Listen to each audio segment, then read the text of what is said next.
إن الحمد لله نحمده ونستعينه ونستغفره ونعوذ بالله من شرور أنفسنا ومن سيئات أعمالنا من يهده الله فلا مضل له ومن يضلل فلا هادي له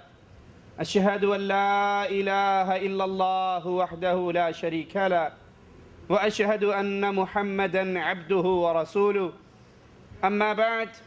فإن خير الحديث كتاب الله وخير الهدي هدي محمد صلى الله عليه وسلم وشر الأمور محدثاتها وكل محدثة بدعة وكل بدعة ضلالة وكل ضلالة في النار. أعوذ بالله من الشيطان الرجيم. بسم الله الرحمن الرحيم. إلا تنصروه فقد نصره الله إذ أخرجه الذين كفروا ثاني اثنين إذ هما في الغار إذ يقول لصاحبه لا تحزن إن الله معنا فأنزل الله سكينته عليه وأيده بجنود لم تروها وجعل كلمة الذين كفروا السفلى وكلمة الله هي العليا والله عزيز حكيم.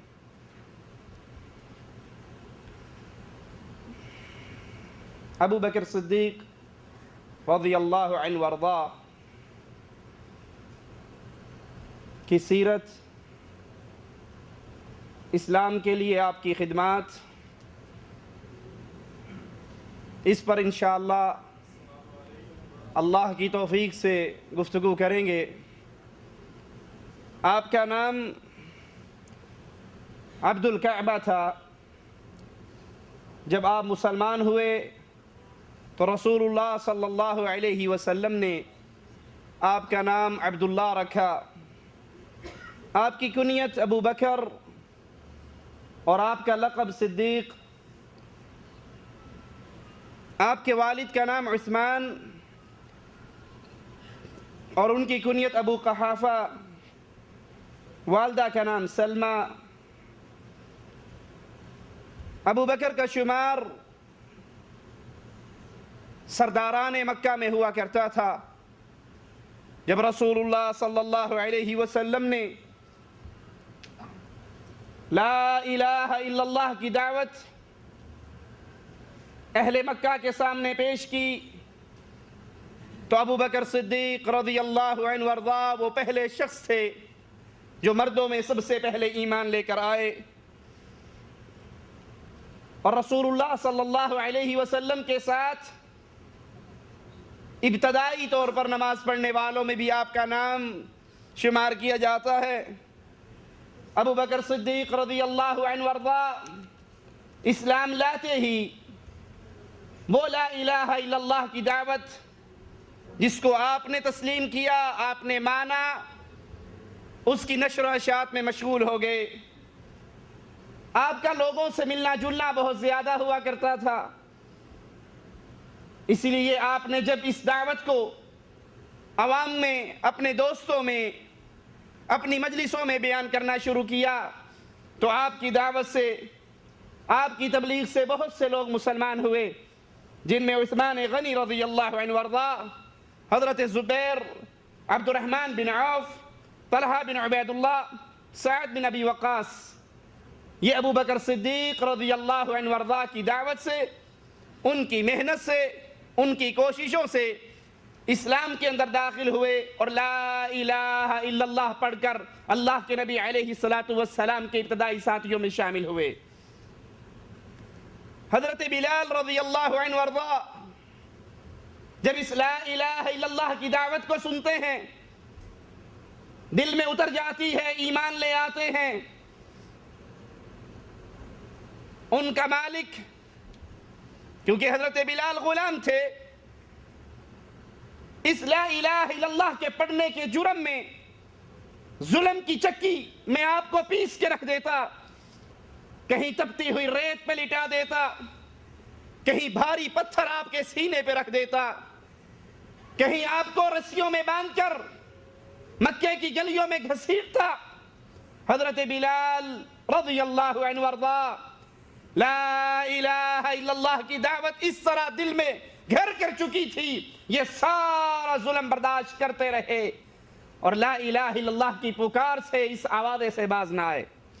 وہ ظلم کرتے، وہ مارتے، وہ کوڑے برساتے، وہ پتھروں پہ گھسیٹتے، وہ ریت پہ لٹاتے،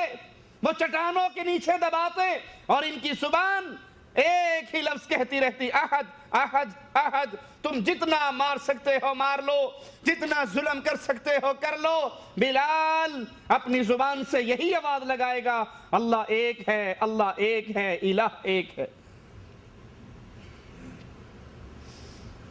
جب حضرت بلال رضی اللہ عنہ وارضاہ پہ ظلم و ستم بڑھ گیا، ابو بکر صدیق رضی اللہ عنہ وارضاہ حضرت بلال کو خرید کے اللہ کے نام پر آزاد کر دیتے ہیں، رہا کر دیتے ہیں۔ رسول اللہ صلی اللہ علیہ وسلم بیت اللہ میں نماز پڑھ رہے، سجدے میں گئے، کافروں کی ٹولی بیٹھی ہوئی، عقبہ اٹھتا ہے، اپنی چادر کو لپیٹتا ہے اور رسول اللہ صلی اللہ علیہ وسلم کی گردن میں ڈال کر اس کو بل دیتا ہے، یہاں تک کہ اللہ کے نبی صلی اللہ علیہ وسلم شدید تکلیف محسوس کرتے ہیں، آپ کے گلے میں ڈال کر آپ کی گردن کو بھینچتا ہے، گلے کو دباتا ہے۔ ابو بکر صدیق باہر سے آئے، یہ منظر دیکھا تو دوڑتے ہوئے اس کافر کو دھکا دیا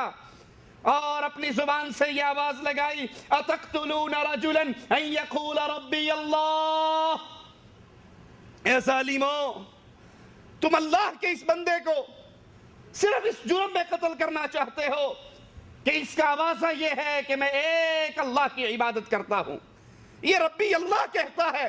یہ اللہ کو اپنا رب مانتا ہے، اپنا معبود حقیقی مانتا ہے۔ وَقَدْ جَاءَكُمْ بِالْبَيِّنَاتِ مِنْ رَبِّكُمْ، اور اس کا یہ دعویٰ صرف دعویٰ نہیں ہے بلکہ اپنے اس عقیدے پر، اس دعوے پر یہ اللہ کی طرف سے آیات اور نشانیاں لے کر آیا ہے۔ تمہارے رب کی طرف سے نشانیاں آ چکی ہیں، تمہارے رب کی طرف سے دلیلیں آ چکی ہیں، اس کا جرم صرف اتنا یہ ہے کہ یہ اللہ کو اپنا رب مانتا ہے، تم اس لیے اس کو مارتے ہو۔ کفار مکہ نے رسول اللہ صلی اللہ علیہ وسلم کو تو چھوڑ دیا اور سارے ابو بکر صدیق پہ پل پڑے، اتنا مارا، آپ زخمی ہو گئے،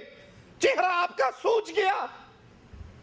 قافلے والے آئے، اٹھا کر گرہنی بنا کر کپڑے میں ڈال کر گھر لے گئے، ابو بکر صدیق بے ہوش، لیکن یہ اللہ کے نبی سے محبت کرنے والے، یہ رسول کریم صلی اللہ علیہ وسلم سے سچا پیار کرنے والے، ہوش آتے ہی سب سے پہلا سوال یہ کیا کہ رسول اللہ صلی اللہ علیہ وسلم کی کیسی طبیعت ہے، ان کی کیفیت کیا ہے، ان کا حال کیا ہے۔ وہ قبیلے والے جو آپ کی قبیلے کی محبت میں آپ کے ساتھ آئے تھے، یہ جملے سن کے ناراض ہو کے واپس چلے گئے کہ اسی کے لیے مار کھائی ہے، اسی کے لیے زخمی ہوا ہے، اور ہوش آنے کے بعد پھر محمد صلی اللہ علیہ وسلم کے بارے میں سوال کرتا ہے۔ آپ کے پاس آپ کی والدہ رہ گئی، والدہ کچھ پینے کے لیے لے کر آئی کہ بیٹا تو زخموں سے چور ہے، یہ دودھ کچھ پی لے، تیرے جسم میں جان آئے۔ کہنے لگے اللہ کی قسم اے میری ماں، اس وقت تک کھانا اور پینا مجھ پہ حرام ہے جب تک میں محمد کریم صلی اللہ علیہ وسلم کا چہرہ نہ دیکھ لوں۔ سہارا لے کر اسی کیفیت میں چلتے ہیں، اللہ کے رسول صلی اللہ علیہ وسلم کے پاس پہنچتے ہیں، آپ کے چہرے کی زیارت کرتے ہیں اور زبان حال سے کہنے دیجئے، فرماتے ہیں اے نبی کریم صلی اللہ علیہ وسلم، آپ کو صحیح سلامت دیکھ کر، امن میں دیکھ کر میرے سارے غم اور دکھ اور زخم بھول گئے ہیں۔ نبوت کے 10ویں سال جب اللہ کے رسول صلی اللہ علیہ وسلم کے چچا ابو طالب، جو اللہ کے نبی سے محبت کیا کرتے تھے، پیار کیا کرتے تھے، آپ کا دفاع کیا کرتے تھے، اگرچہ مسلمان نہیں تھے، اگرچہ کلمہ نہیں پڑھا تھا، لیکن بھتیجے کی محبت میں وہ آپ کے ساتھ شانہ بشانہ کھڑے ہوا کرتے تھے۔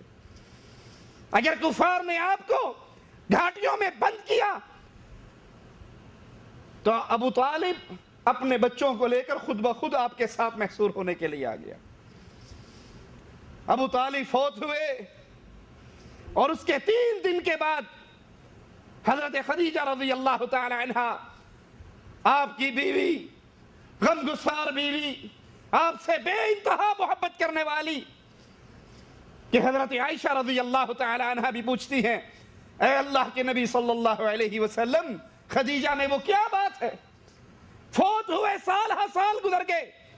آج بھی اس کو یاد کرتے ہو، آج بھی اس کا ذکر کرتے ہو؟ کہا عائشہ تو کیا جانے اس کو، وہ تھی جب لوگ مجھے جھٹلایا کرتے تھے وہ میری تصدیق کیا کرتی تھی، لوگ مجھے مارا کرتے تھے خدیجہ میرے زخموں کو دھویا کرتی تھی، لوگوں نے مجھ سے مال کو روک لیا تھا، خدیجہ نے اپنا سارا مال مجھ پہ نچھاور کر دیا تھا۔ 3 دن کے بعد حضرت خدیجہ رضی اللہ تعالی عنہا بھی فوت ہو جاتی ہیں۔ ان 2 ساتھیوں کی، اپنے چچا اور اپنی